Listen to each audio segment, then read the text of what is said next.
My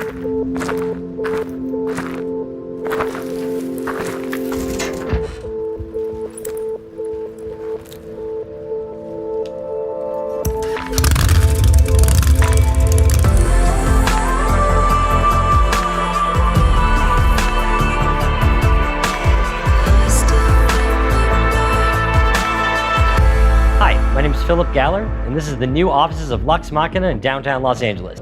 Some of the things that we're going to show you today include camera tracking with LiveLink, set extension tools. We're going to look at end display. We're going to look at an iPad to control live compositing using green screen, in-camera visual effects, beautiful lighting, and organic reflections.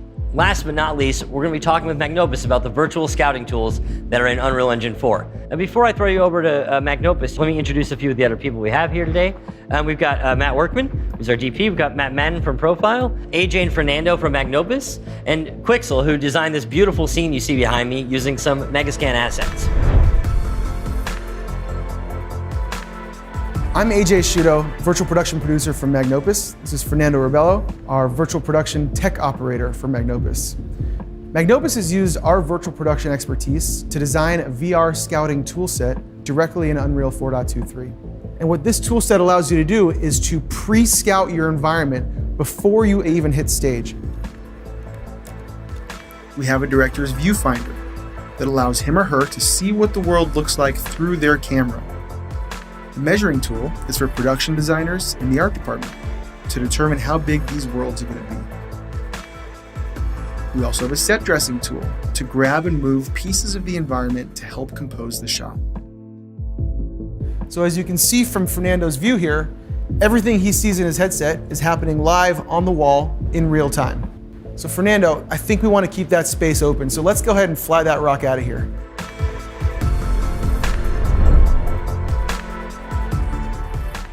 Hey, my name is Matt Workman, and I'm the cinematographer on this project. My philosophy when I'm shooting in this volume is that I want to treat this like I'm shooting in the real world. And this is enabled by two concepts. The first is that when we move the real world camera, this virtual world here is going to shift perspective to give the effect like we're in a real location.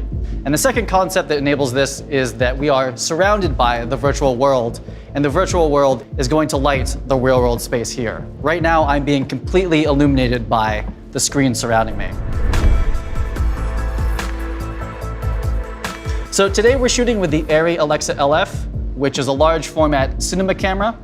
And this is going to give us a lot of great shallow depth of field, which is helping us out in this case because we want to, in general, keep the background a little bit out of focus to avoid moire.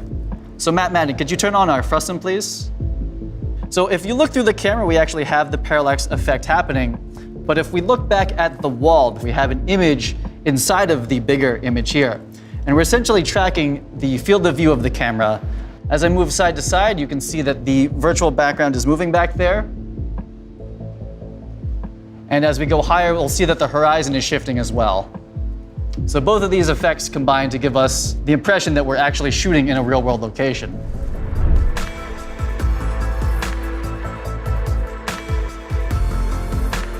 My name is Matt Madden, and I am the virtual world supervisor here.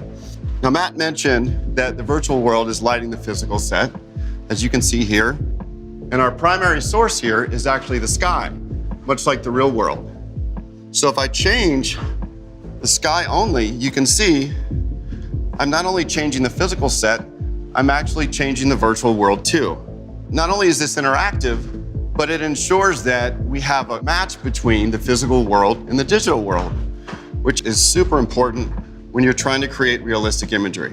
If I've created a setup that I really like and want to save, I can easily go back to a template. And now we're back to where we started. So looking at this environment, it looks pretty good. But one area I do want to call to your attention is the intersection between the physical world and the CG world. You can see if you look through the camera, it blends pretty nicely. And that didn't happen by accident. We actually have some really powerful set extension tools in Unreal to make sure that we have a nice even blending between the physical world and the CG world. And our lead artist, Juan Gomez, is going to tell us a little bit more about how that works. Thank you, Matt. I am an Unreal Engine stage operator.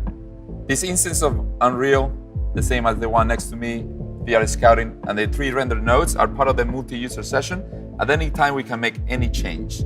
As you guys were seeing when Matt was changing the lighting on set, I need to be able to quickly adjust the value of the CG ground and rocks in order to match. I'm gonna be showing you how quickly I can change hues and saturations until get a close match. And for areas where I need to have a more fine-tuned control, like this area over here, we see a dark shadow on the practical set, I'm gonna enable our color correction volumes. As you can see, I just turned on that purple sphere in the middle of the set.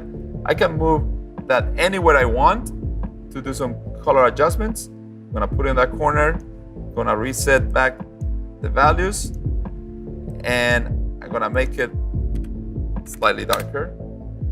That's looking better. And I'm gonna show you off and on. As you can see, with these kind of tools, I can go into specific areas and adjust the seamless transition. Matt Workman, back to you. Great, so now we're gonna do a shot and we're gonna move from overcast lighting into sunset. So Matt Madden, could you grab me a good looking sunset sky? So I can easily do that just by loading a preset that I have for the sunset option. And there we go.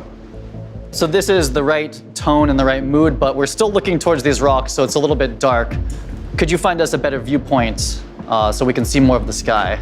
Sure thing. So now I'm just going to rotate the whole world, the sky and the landscape. How's that look, Matt? That's better, definitely. We have a better view of the sky. And so we've rotated the actual magic part of Magic Hour out of the scene, and can we spin the sky back so that we can still have some of the bright pink? So I'm spinning the sky only now, relative to the rest of the world. That looks great. Can you show us some of the virtual lighting options we have? If we need to supplement the light that's coming from the sky itself, I have a library of different light sources that I can apply as an additive light to the skylight. So I just picked a circle here. You can see it's big and white right now, and I'm gonna put a little transparency on there, maybe add a little bit of an orangish hue to match the general tone of the sunset. Maybe take out some saturation a little bit, if that's a little too orange or red on the face. And then I'm gonna wrap this around to the side so it's illuminating our actor's face. And this is where I rely on feedback from the DP to make sure the lighting is just the way they want. So Matt, what do you think? How's this feeling? Can we see it all the way up and then off and on? Okay, that's all the way up, and I'll give you a quick toggle here. And I think on is the way to go. All right. Can we add a little bit more ambient light to this scene? Yes, because I have independent control of the different panels in terms of exposure, I'll go ahead and lift the exposure of the ceiling. In this case, we're up about a half stop. That looks great. Can we just do a little bit more? There's a full stop. Also, if I want, I can warm up that light since we have a little bit of blue on the ceiling there. So we have the ability to independently adjust the color temperature as well. Great, this is looking good. So we're gonna do an actual shot now. So Vinny, if you could step off for 1 second. So in this shot, Vinny is going to start with his sunglasses off. He's gonna get on the bike and put them on. And we wanna pay attention to the sunglasses because they have a little bit of translucency, so we'll be able to see through them, and they have some reflection in them. And then we're gonna end in an in-camera lens flare on the headlight of the bike. And action.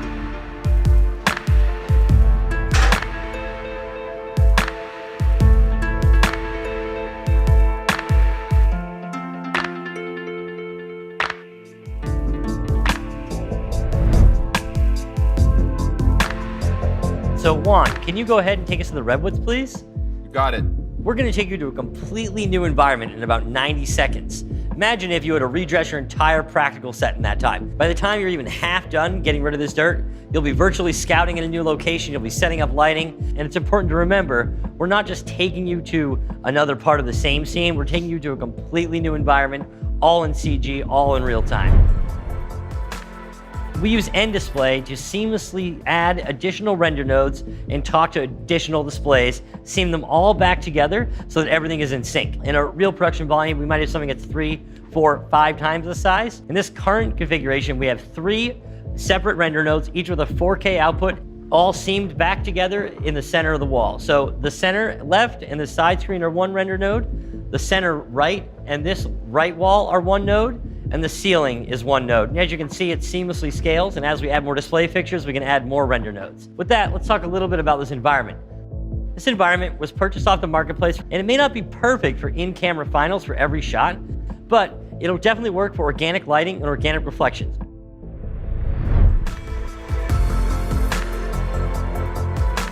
There are definitely times in production where you have an asset that's not quite ready for prime time. If you look at the talent and the live set, this has fantastic lighting and reflections that we can get out of the virtual set, even in the current form. It's really just the background we're talking about that might not make the cut. So if you run into that situation, we can easily throw a green screen in front of it and also add tracking markers for post. So we have the benefit of getting all this wonderful live action lighting and also the safety of being able to do a composite in post. Simultaneously, we can do a live composite of this current CG asset over the green, so the director and the DP can still compose the shot as if the assets were really there. So if you look closely at the bike again and the sunglasses, you still have all these great reflections and lighting on the bike and the set, even with the green screen background. You're still preserving that realism, but you also have the ability to go back to a composite in post if you need to.